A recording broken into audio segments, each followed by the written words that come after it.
I woke up for some reason. I couldn't sleep. I woke up. I saw a lot of texts on my phone. I saw the news. I cried out of joy. I jumped. I thanked God. I don't know. I was overwhelmed. We've been asking for protection. We've been asking for consequences for more than 6 years. And today, for the first time, it happened. For the very first time, we see Assad held accountable just for once, held accountable for his crimes against humanity. I was overwhelmed.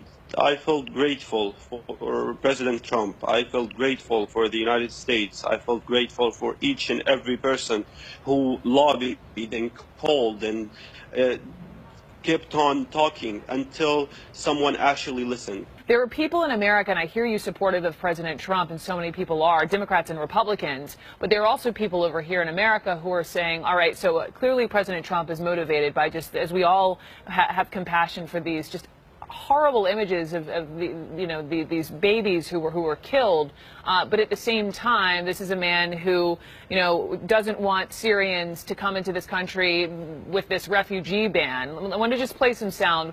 Hillary Clinton weighed in. We cannot in one breath speak of protecting Syrian babies and in the next close America's doors to them.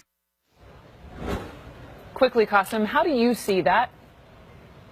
With all due respect, I didn't see each and every person who was demonstrating after the travel ban. I didn't see you 3 days ago when people were gassed to death, when civilians were gassed to death. I didn't see you in 2013 when 1,400 people were gassed to death.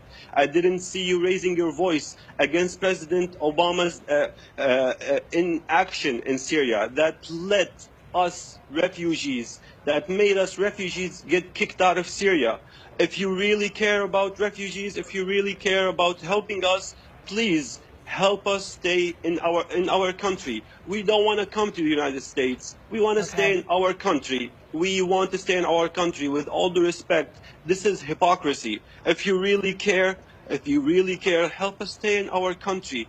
We don't want to become refugees. We want to stay in our country. Help us establish safe zones. Help us stay safe in our country. And if you just give me a few seconds just to tell President Trump once again, please, sir, what you did was amazing. What you did was a powerful message of hope for a lot of people inside and outside of Syria. Please don't stop on this. Please help Syrians stay in their country. Please establish safe zones. Please take out Assad air forces so they won't be able to commit more atrocities using traditional weapons. 500,000 people were killed with traditional weapons, just so people can know what we have suffered in the past 6 years.